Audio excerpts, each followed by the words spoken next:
I recently caught up with Fiona Balfour, who is an independent, non-executive director on a number of boards. Prior to that, she was a CIO for Qantas. While I haven't found that there is only one key trait that makes a really good leader, a really strong reoccurring theme is self-awareness. So I asked Fiona, how does she develop her EQ and what has she done over a period of time to make sure that this continues to develop? If you've got a level of self-awareness, yes.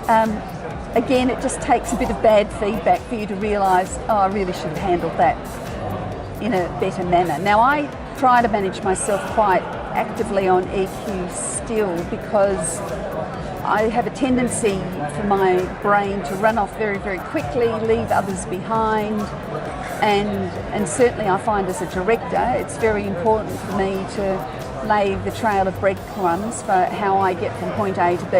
Yes. And I have a tendency to think out loud, and I do have a tendency to say what I think. The self-awareness, isn't it, that is the beginning of absolutely, EQ. absolutely. Yeah. So if you weren't able to give yourself a diagnostic and go, I'm aware of this, this and this. Yeah, but I've had lots of bad feedback as well, right? Fiona is a confident leader without a big ego, and I wanted to find out where this came from. I mean, my parents thumped into me a self-belief that I hope I've been able to provide to my children. Yeah. What did the beliefs stem from? What was the? Is it if you work hard, you'll get results? Yes. Or what was the actual? So it was a bit of a serious family. So you've got to, as a professional, you have to be conscientious. You have to always do your best. Yeah. If you make a commitment, you deliver on it.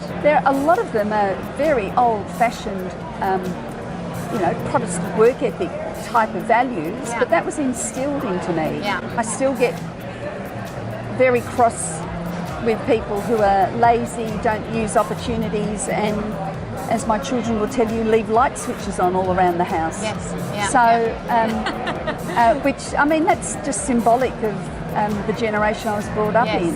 Yeah. So I don't know how else to explain it. I was always acutely aware of the privilege of my education and the privilege of having come from a legacy of highly educated women.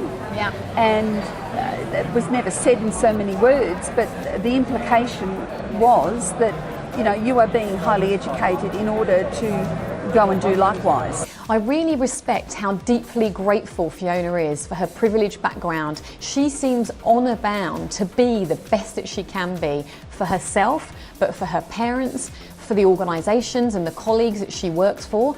I find that really inspiring, and I feel grateful that I've managed to have time with her.